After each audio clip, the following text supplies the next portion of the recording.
Mengenai cerita sendiri atau ide cerita dari lomba koreografi ini, saya mengangkat cerita Ramayana khususnya untuk Anoman Obong. Kenapa saya tertarik dengan cerita ini?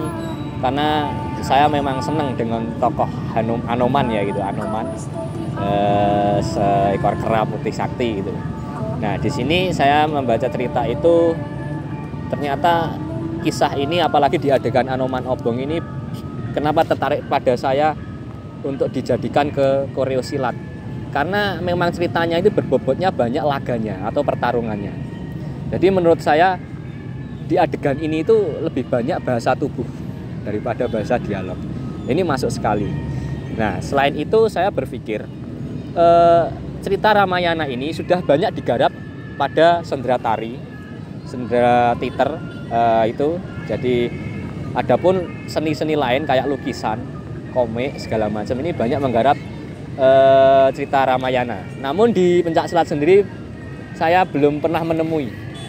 Jadi ada koreografi silat menggarap tentang kisah Ramayana.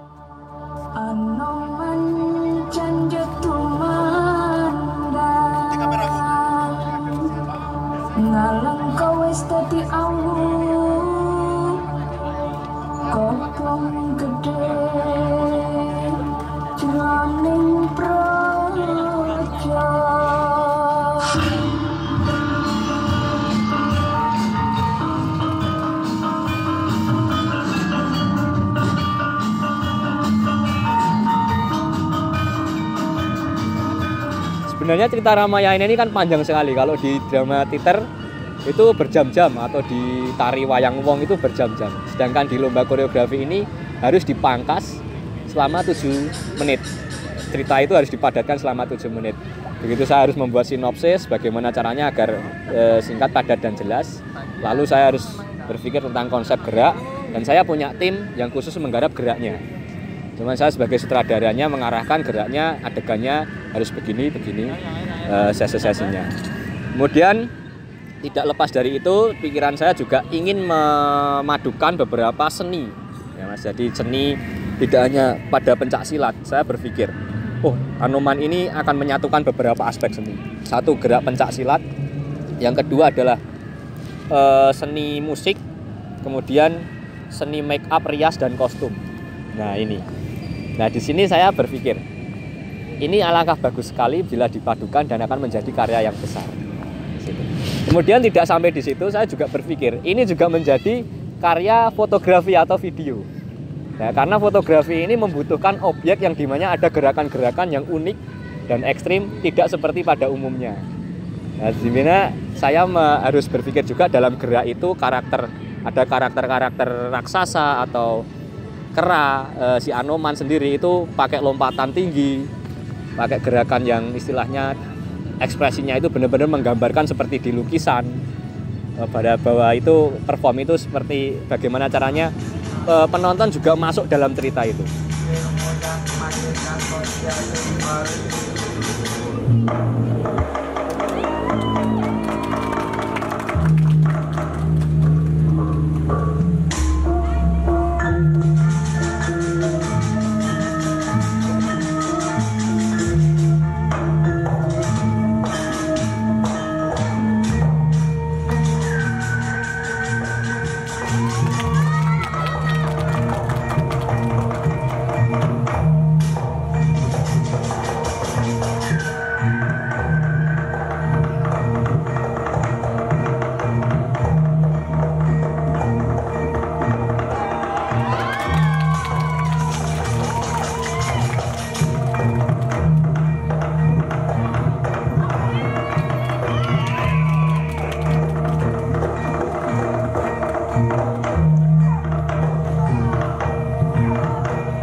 dalam persiapannya ini sangat sangat bersyukur sekali saya, karena segala hal sesuatu, properti sampai koreografi sampai editing musik, saya dan teman-teman yang menggarap sendiri.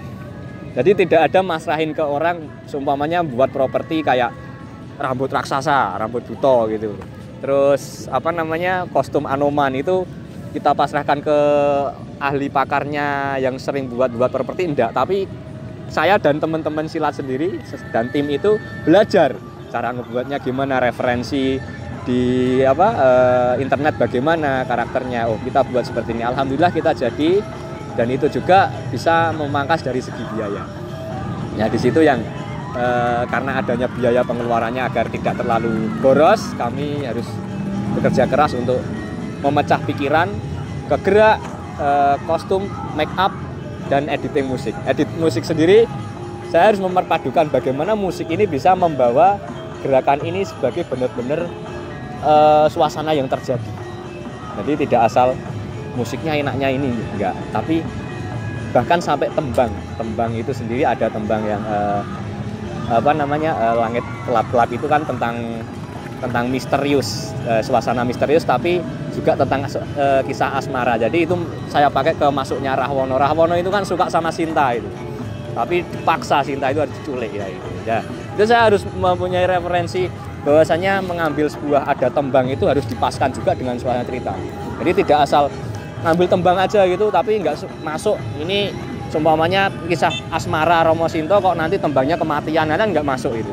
Jadi saya juga harus benar-benar meneliti itu makna dari tembangnya apa juga. Terus musik kita juga harus hati-hati, boleh kontemporer tapi jangan terlalu ngebeat ke modern sekali. Nah itu kontemporer boleh, lebih ke tradisional malah nggak apa-apa. Nah ini saya memperpadukan dari beberapa musik yang saya ambil, referensinya beda, dan paling sulit adalah di editingnya, bagaimana caranya musik yang istilahnya dari rekamannya berbeda karena itu ambilan dari internet. Nah, tapi bagaimana bila disatukan itu tidak timpang. Nah ini yang paling sulit.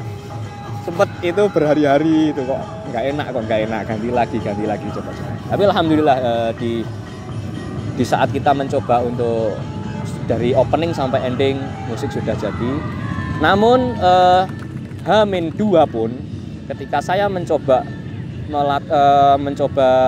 gladi bersih anak-anak yang perform itu masih ada kekurangan banyak sekali.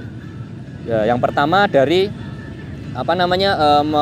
gerak memakai kostum yang tidak biasa. Karena biasanya kita kan gerak silat pakai baju silat. Nah, ini sekarang pakai kostum-kostum yang aneh-aneh. Ada yang pakai kostum burung sebagai Jatayu, ada yang memakai kostum Anoman, ada yang memakai wig sebagai buto raksasa gitu. Ini seringkali dalam gladi bersih lepas. Nah, meskipun tadi juga di koreografi pas hari-harinya juga ada yang lepas, tapi tidak fatal gitu. Tapi alhamdulillah dia fatal. Selain itu gerakan juga banyak yang gagal dikarenakan belum nyamannya sama kostum. Itu H-2 saya tidak punya waktu lagi dan latihan terakhir itu masih gagal. Sampai musik tidak pas. Nah, tapi saya coba amati kekurangan, saya coba istilahnya tambal itu kekurangan itu sebisa mungkin, meskipun tanpa dicoba udah yakin saja hari H lakukan. Ya gitu. Jadi tadi alhamdulillah saya puas sekali, saya bangga sekali dengan anak-anak bisa melakukan dengan improv yang mungkin mereka mendengar musik yang terakhir ini saya agak perpanjang sedikit. Itu ya baru kali ini, baru di panggung tadi dengernya, nggak kayak pas latihan gitu. Jadi ini nggak kayak pas latihan, jadi ada yang saya panjangin dan ada yang saya potong pangkas gitu. Tapi alhamdulillah mereka bisa improvisasi. Sedangkan strategi ke masalah gerak sendiri, referensinya juga banyak.